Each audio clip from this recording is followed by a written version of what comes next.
All right. Hello. It's October 25th, and I am making a point to get this journal entry in because I'll be away this evening. But I wanted to make sure that this happened because it is important to me. And again, it's like about thinking about my recovery every day and giving it space. And like if 5 minutes a day is the thing that helps me stay healthy and balanced, then it is really important and I do have time for it. And it needs to be just as much of my life as I make other things. And I think it's easy to value other things that don't have as big of a payoff. And so taking time to be consistent, to build things in as a habit, even when they're cumbersome, is good.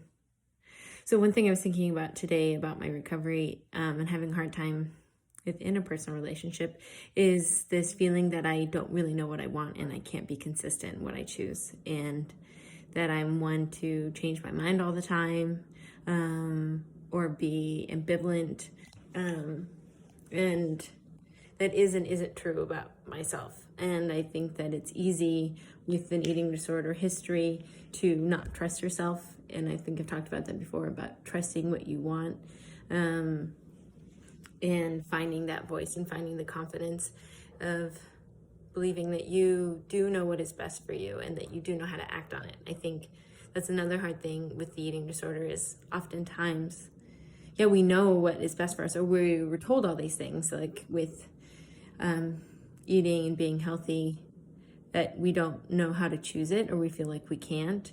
And so I do feel in a lot of things, like with work or relationships, that I'm doomed to pick the thing that's not going to be good for me. And this year I've really been trying to reframe that and grow confidence that that's not true. That just because it's been hard with an eating disorder and I feel like there are ways in which I don't choose what's best for me, it doesn't mean that I can't choose what's best for me and I don't know how to do that. So learning to trust myself, especially right now, that it might be clunky and I might hurt people along the way.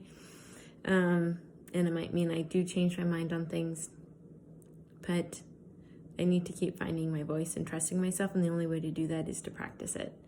So I'm going to try to do that, try to protect my recovery. I packed snacks for my trip away, and that was good. I've been making sure to eat today. Figuring treats and stuff. I decorated and got candy bags for my team, and just learning to find joy in those fun things, and not be afraid to have candy around the shop, and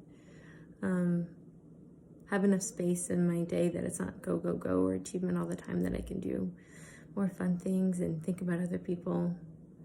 Or even with my training, I think not being so rigid that I can't just go spend a night away at a cabin or something like that, or because I have to get back to running. So learning to balance that flexibility with the routine, that I think is helpful for me and for my recovery. Something I'm still learning. I think that's a really big part of where I'm at now as an adult, of balancing routine and spontaneity.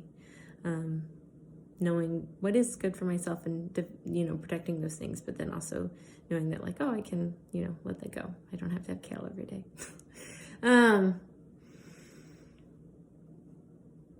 I do feel a little anxious today. I feel a little controlly, not so much bingy, but just a little things are out of my control, and that's hard for me. And I feel like there are some big questions I'm asking myself, and I don't like disappointing people. It's a really big part. And I think the eating disorder has fed into that for a lot of years.